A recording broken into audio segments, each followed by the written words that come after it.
Hello and welcome to World of Sports, your roundup of all the weekend's global sporting action. I am your host, Joshua Barnes. On the show tonight, Crystal Palace beat Liverpool on penalties to lift the Community Shield a week before the 2025-26 Premier League season gets underway. Cricket's 100-ball format, aptly named the 100, kicks off in the UK in the final year before international investment shakes up the short-form competition. Justin Rose comes through a playoff to win the St Jude Championship, but overnight leader Tommy Fleetwood falls short again, still waiting for his first PGA Tour title. And momentum could be building over a potential super fight in terms of finances, at least, as talk over a bout between YouTuber Jake Paul and former heavyweight champion Anthony Joshua builds momentum. But we start tonight with some football, and Crystal Palace stunned Liverpool to lift the Community Shield, clinching a 3-2 penalty shootout win after a dramatic 2-2 draw at Wembley. Palace struck early through Jean-Philippe Mateta, but Liverpool hit back twice before Eberici Eze's equaliser forced penalties. Goalkeeper Dean Henderson became the hero, saving two spot kicks to set up 21-year-old Justin Devenny, who buried the winner. It marks Palace's second major trophy in just 3 months under manager Oliver Glasner, capping a dream start to his reign. Let's listen in to what the Crystal Palace boss had to say. I think after the 90 minutes, it was a game where both teams were more or less on the same level, and this makes us proud against Liverpool, against the champion of the Premier League. To deserve it, and the players deserved it after the FA Cup, and the players deserved it today. Our fans deserved it in the same way, because they are always supporting us from the beginning until the end. Even today, when we were down, they're always pushing the team forward, and there's a great connection. And at the end, we all were rewarded, and this is what then stays forever. Well, joining us on the programme to discuss the results, but also the upcoming Premier League season, Anurag Pisara, a sports marketer, joins us on the programme. Anurag, thank you ever so much for joining us. How are you this evening? Very great. Thank you so much for having me. Not a problem at all. A pleasure to have you on. Let's first look at this final. The Community Shield happens every year, the precursor to the start of the Premier League season, and it was a huge shock. Many people would have had reigning Premier League champions Liverpool as favourites. What's your thoughts on the results and its implications for next season? Answering the second part, I'm not very sure about the implications, because a lot of the teams that have gone on to win the Premier League have not really done well in the Premier League, sometimes, especially in the last 10 years. Implication-wise, I don't know how much would that matter, but it's a massive result for Crystal Palace, especially for a team that has just won its first major trophy, to have gone on and added another one. And this is such a big deal for Crystal Palace and just English football in general, because it's very nice to see clubs that do not have such heavy monetary backing coming through the ranks and picking up a major trophy in FA Cup, and now this one again, as you rightly mentioned. Liverpool were right on the front foot, but again, this was not one of those games where you would think, okay, if it's Liverpool versus Crystal Palace in the final, you would think Liverpool will have all the ball, they will have all the possession dominance, they will have all the chances, and probably Crystal Palace will just try to shake it off on the counter. It wasn't one of those games. Oliver Glasner had set up such a brilliant team last night. I think just watching them be very confident with their possession, with their forward movement, it was quite brilliant. Yes, I think this raises hopes for Crystal Palace quite massively. I think with the way the season has gone out for Oliver Glasner, I'm very sure he's eyeing European football for next season. That's what I'm hoping Crystal Palace could achieve, because what they've done last season was quite brilliant, and yesterday was just another feather on the cap. Absolutely. And Anurag, let's shift our attention to Liverpool. We have some predictions coming up, so I'll let you keep that under wraps for now. But of course, with so many of the top teams investing heavily this year. Liverpool leading the way with that. We've seen high stakes purchases with Florian Wirtz. They brought in 2 wing backs in the form of Milos Kerkez and Jeremy Frimpong, also adding Hugo Ekitike up top. A real spine of players that they brought in to look at their ageing stars or players that haven't quite been performing at the level off the back of just winning the league title. Do you think they've had the best window so far? On paper, yes, I think Manchester City come close, kind of, I think as well. But I think Liverpool have, and not just in terms of spending, I think they've also sent out Darwin Núñez for a good fee. Which again, he's been performing okay. He's not been bad. He's not been great. They've sent out another player for a very good amount. Again, that's a great sign for a good window. Among the players that they've brought in, Florian Wirtz, I think the world has been chasing him, hasn't he? That's another great signing. Ekitike, and there's been constant talk about Alexander Isak as well. And if that happens, that's going to be it's going to be a window to remember, isn't it? Like I as a Manchester United fan, I hope Isak just stays where he is right now, because that would be quite doomsday for the other teams. But again, yes, massive credits to Liverpool. I think they've also ensured all their signings were with the team, with the manager, well before the season has started. So I think the likes of Ekitike, but there's only Kerkez who's been in the Premier League before, but the other ones who are just starting out, it's going to need a few sessions for them and a few proper match days in the Premier League, right, to properly settle in.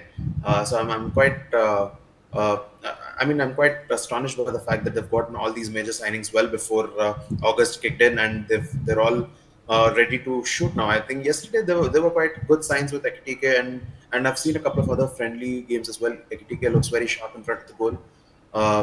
Again, for the money that they've spent on him, I'm very sure they're going to be expecting him to get running very quickly. It might not be the case. Again, Premier League is a very, very different ball game. We've seen some very, very good players come from other leagues and not do as well as expected.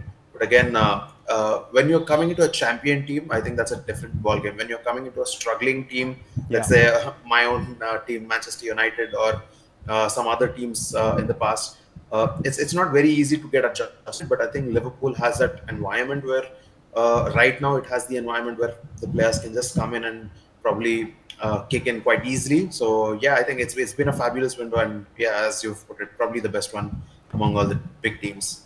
Absolutely. I am glad that you name dropped Man City there. I do hope that our signings deliver and we push you all the way towards the end of the season. Of course, on the pitch. Let's look at Man United. They've, of course, had a strong window, despite concerns over the finances that they have and the money they're able to spend. They've made marquee signings, big names. Benjamin Sesko, somebody who has been there and on the lips of many football fans across the world. The move was done, and facilitating that was someone like Matheus Cunha as well, who's Premier League proven. How do you think Man United stand going into this season after such disappointment last year? If not for us having a disastrous season, I would have gone on and said Man United have had the best window, because I think it's just that the team was so bad last season in terms of just scoring goals. I am still not expecting a very, very huge improvement. I mean, I'm hoping there's going to be European football achieved. That is there with the kind of signings that we've made. But otherwise, if you look at it, last season we struggled with goals, and instantly we've corrected that with two Premier League proven players, as you've rightly mentioned, Matheus Cunha and Mbeumo. Both of them, more so Matheus Cunha, if you look at him, he has gone on and scored so many worldies, and also he's such a great ball carrier. Sometimes he doesn't exactly rely on other players playing well or not. He is going to go and perform, and we've had one of those players in Bruno Fernandes. Matheus Cunha is such a great addition to that, and Bryan Mbeumo in the couple of matches that he's played in the preseason, he has linked very well on the right side. He's looking good. I mean, he's looked sharp. It's just 2 games. He's far better than what we've seen in these 2 games. So I'm quite happy about it. Benjamin Sesko, as far as he's concerned, he's a name that's been talked about for the last 3-4 years, hasn't he? Like he has been that big player he's going to burst out very soon. Obviously, he's not had quite that numbers, but again, it's still very impressive at the age of 22. If he's for a striker as well, to be playing that well at that age is massive. But yes, Anurag, you will be staying with us and holding on, because we've got some predictions here and we've got some information from you. We've got you to fill out some questions for us to give us a little predictions from World of Sports here on the programme tonight. Starting off with signing of the season.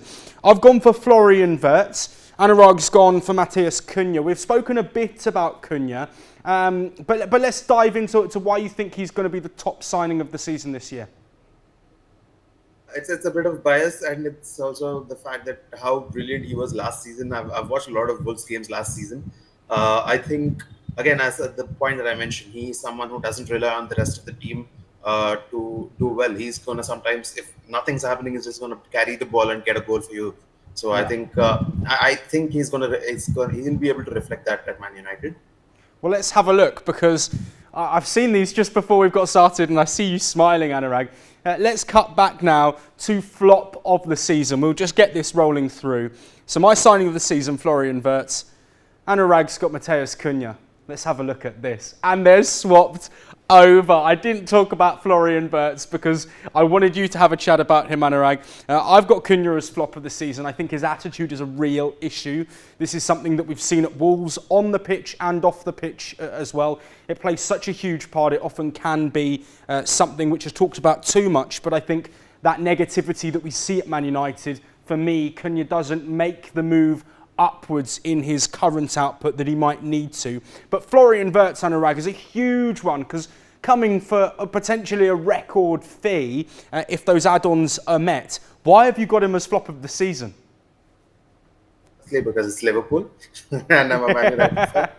And again, just to put it a little more into perspective, I think the attacking players, especially who've come from Bundesliga, have not found it very easy in the Premier League, with the exception of Erling Haaland, of course, and I'm very sure there are going to be a couple of other names that I'm not able to place right now. But the price tag, especially, I think that's going to sit very heavily on him.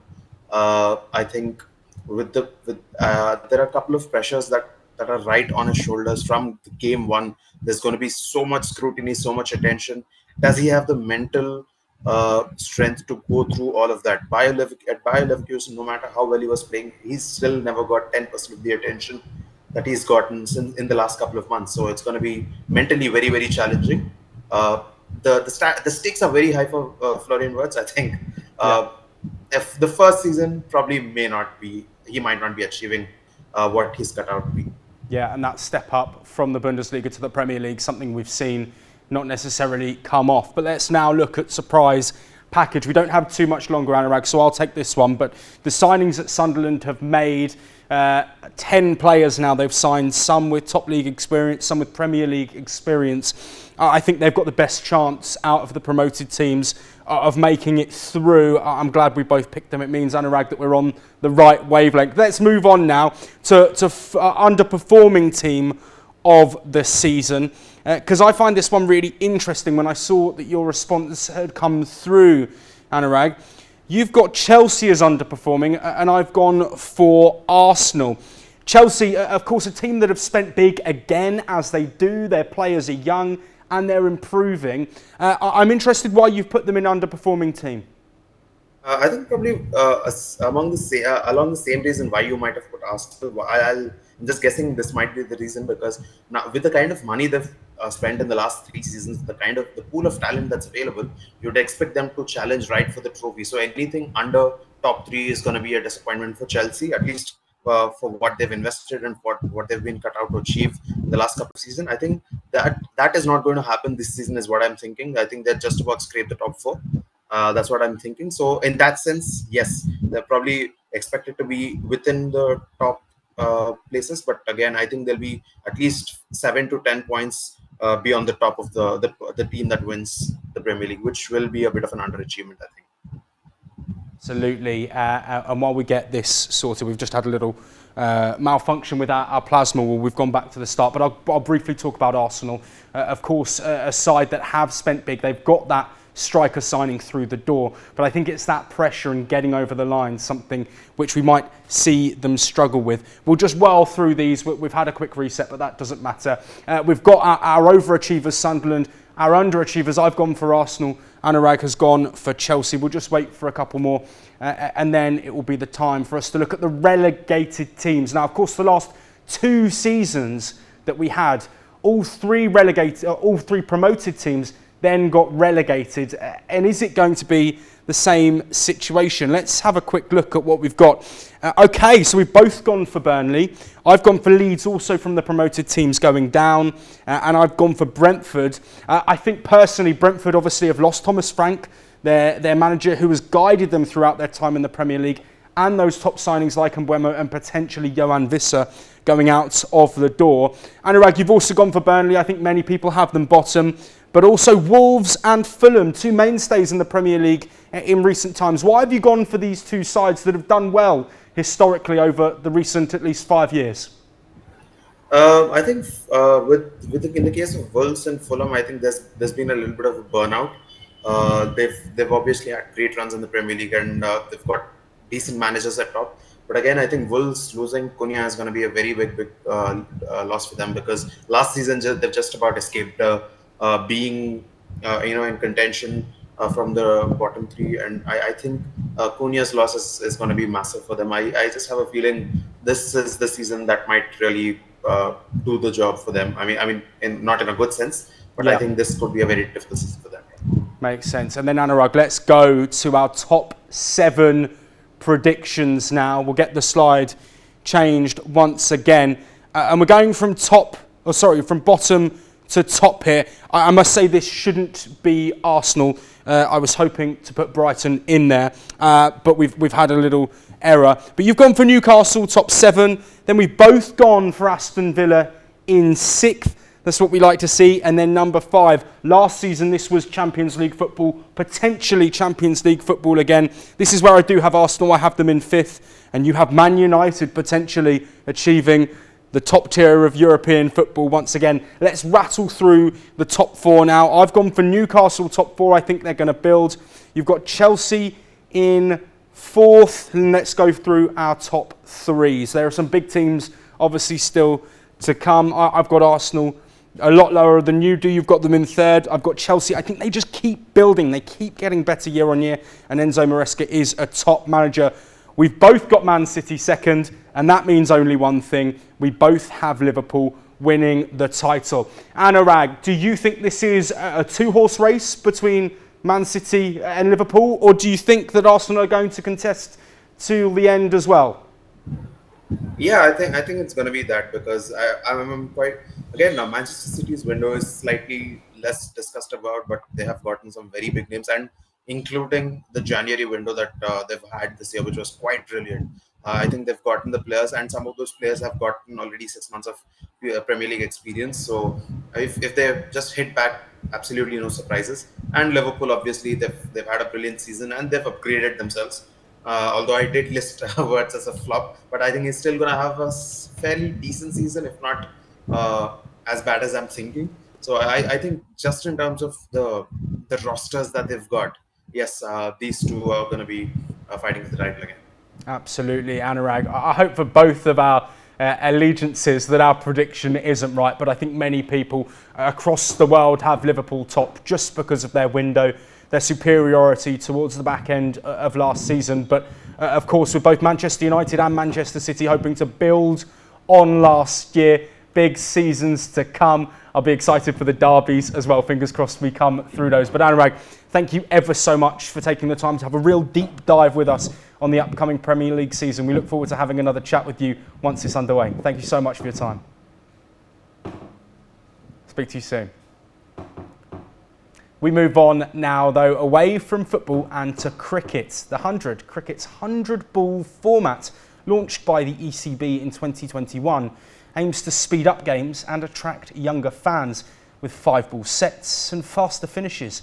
Reception has been mixed. Some call it bold innovation. Others see it as tinkering with tradition. Indian players remain absent due to the BCCI's strict overseas ban. Yet Indian corporate money is everywhere. IPL owners like Reliance, RPSG, Sun Group and GMR now control major stakes in teams alongside US and UK based investors. The 100 mirrors a wider trend, franchise leagues driving most cricket revenues, shifting player loyalties potentially from their national teams and raising questions over the future of tests and ODIs. We've discussed that at length with the recent England series, but there is a potential for a big shift here.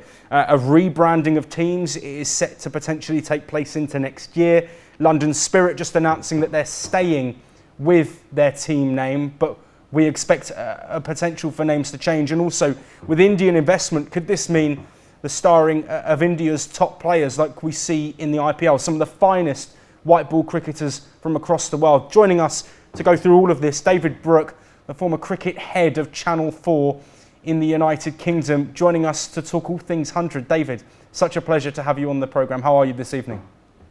Yeah, very good indeed. Thank you. I'm very interested to hear what you're discussing. It really is, I think, actually quite good news that the Indian investors are going to get their hands on what has been a absolutely disastrous product up to this stage, in terms of attracting the core fan.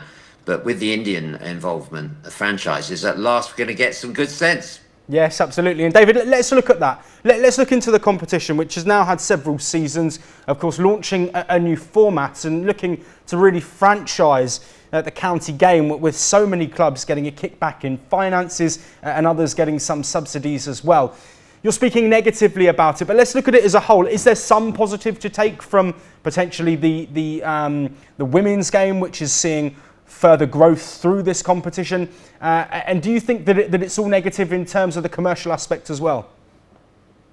Well, I think, definitely it's been very good for the women's game. The double headers have brought a whole load of people into the women's game. And so you could tick that box. I'm struggling to think of any other real positives. The change of format to sort of 5-ball sets of 10. I mean, it's just baffling why the ECB thought that there would be any market in a format when you've got T20 and you've got the IPL. So the first thing the Indian owners have talked about, they've obviously influencing the American owners, is to change it to a T20 as soon as possible, and we can start to maybe enjoy the tournament, because the messing around with the rules has just confused people and it's alienated the core fan. I mean, it was really disastrously marketed from the start when they talked about this is a competition not aimed at the cricket fan. Can you imagine football doing that? Imagine football saying we're launching a new competition, but it's not aimed at football fans. I mean, people would laugh. But so you'd have to say that there was an underlying sort of lack of confidence, perhaps, in the cricket product. But with the Indian ownership, sanity will prevail. It'll turn into a T20. If we see some Indian players over here, then, well, I think the investments that people have made will pay back. So, so there's a number of positives, but they're all in the future. Absolutely. And let's look towards the future now. Of course, this franchise model, the IPL is the staple for that, and the expansion of so many of these businesses. We've seen the SA20 come up, the MLC, Major League Cricket, of course, a lot of these teams sharing the same names, the Caribbean Premier League as well. So many top-tier short-form cricket tournaments. Do you think that the 100 will be the next? And how influential will that international investment be in putting short-form UK and domestic cricket in the United Kingdom on the map? Well, I think it needs some joined-up thinking, and I've been impressed with the quality of the franchise owners. Down at Hampshire, they've taken over the Southern Brave. The US consortium obviously involved in London Spirit. The bonuses are all to come. If there's joined up thinking, this all could be very good news, for the whole cricketing landscape. But it does need to be joined up thinking, because, there are a whole load of collateral. There's a whole lot of collateral damage caused by these franchise leagues as well. You know, it's changed the ecosystem of cricket, and one has to look into that. And that can't just be measured by pounds, dollars, yen, lira, whatever. No, there are some social outcomes as well that need to be thought through. So if one of the aspects of damage is the impact on Test cricket, proper cricket as most fans would call it, including most of the IPL fans who were, I understand, really involved with the last, this gripping Test series, who couldn't be gripped by, two like rhinos locking horns over a period of 5 or 6 weeks in a compelling, it was almost the protracted nature of the battle that was its appeal, and the fact that IPL fans enjoyed it too shows that people who say that Generation Z has a short attention span, not necessarily. I mean, I know plenty of Generation Zs who make their way through a whole box set if they really enjoy it, and I think people did watch, and the figures would suggest that they did. So, but thing needs to be planned properly, because India need people to play against. There's no point in Indian cricket getting stronger and stronger if there isn't anyone decent to play against apart from England and Australia. And you can't just play those two. There's some fabulous players in the Caribbean, in Sri Lanka, in South Africa, New Zealand, Zimbabwe, Bangladesh, Afghanistan. And we need to encourage those countries to play first-class cricket and Test cricket too, because it's all part of that ecosystem. So yeah, the future could be very bright indeed, but it needs joined-up thinking and a commitment to make all formats thrive, not pitch one against another and cannibalise. No, 2 and 2 has got to equal 5. Absolutely, it does, and of course, congestion of the schedule and the calendar is something else that will be discussed. David, we are unfortunately out of time, but thank you so much for your excellent insight, and we look forward to watching cricket in all formats, and especially to that revamp of the 100 with that investment. Thank you so much for your time this evening. Pleasure. Speak to you soon. Let's now shift our attention over to golf, and Justin Rose has clinched the St Jude Championship in dramatic fashion, sinking a birdie on the first playoff hole to edge past JJ Spawn. Rose carded a final round 66 to force the playoff, then held his nerve for his 12th PGA Tour title and first in over 2 years. The win also secured his place among the top 50, advancing to next week's BMW Championship. Tommy Fleetwood, his English colleague, chasing his first PGA Tour title after such a long and successful career, fell just short after a bogey on the back nine. The FedEx Cup net race now heats up with just 2 events remaining before the season finale. Now to boxing, and Anthony Joshua could be set for a career-high payday, with talks underway for a 2026 bout against YouTuber turned boxer Jake Paul. Joshua's promoter Eddie Hearn says it could be the Britain's next fight, warning Paul this is the danger zone and not YouTube. The fight would be a full professional contest with no special conditions. Paul's team says they want him to prove and improve that he is up to the standard, but the opportunity may not come again. Critics question the matchup though, given the golf inexperience. Joshua has 32 professional bouts and has twice been heavyweight world champion. In comparison, Paul has fought aging MMA stars in a boxing format while also facing older boxers or relatively weaker opposition. That just 13 times. We stay with boxing but move to a more tragic update as a second Japanese boxer has died from injuries sustained during an event in Tokyo. 28-year-old Hiromasa Arakawa passed away on Saturday, a week after being knocked out in the 8th round by Yuji Saito on August the 2nd. His death comes just 1 day after fellow fighter Shigetoshi Kotari died from injuries in a separate bout on the same card at Tokyo's Korakuen Hall. Both men had undergone surgery for subdural hematoma, bleeding between the skull and the brain. The Japan Boxing Commission has now cut OPBF title bouts from 12 to 10 rounds and launched an investigation. Arakawa becomes the third high-profile boxer to die in 2025, following Irishman John Cooney's death back in February. Let's move to tennis now, and the first week of the Cincinnati Open has been an absolute rollercoaster with big shocks and the top names still standing strong.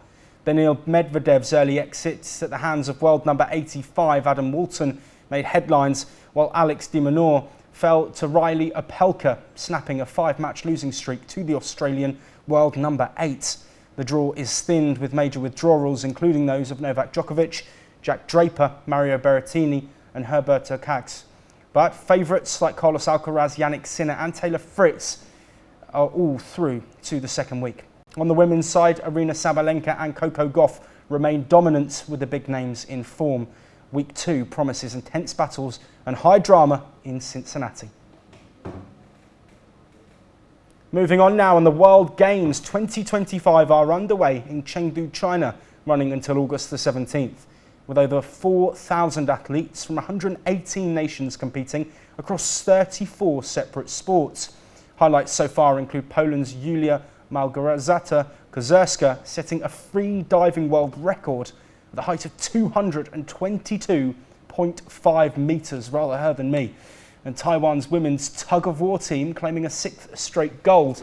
Meanwhile, Belgium's Brent Deklerk won the men's mini trampoline. Australia edged Japan for lacrosse bronze, with Canada and the USA meeting in the final.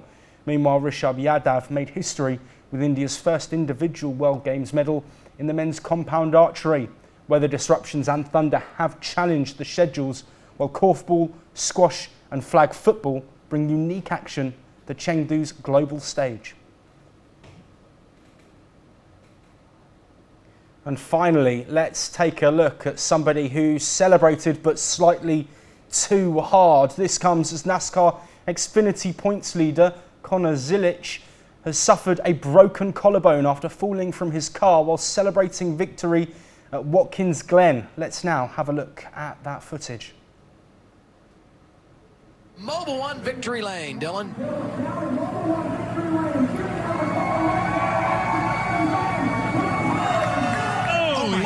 On the cage stand. Oh my gosh, he fell. Well, quite a fall there.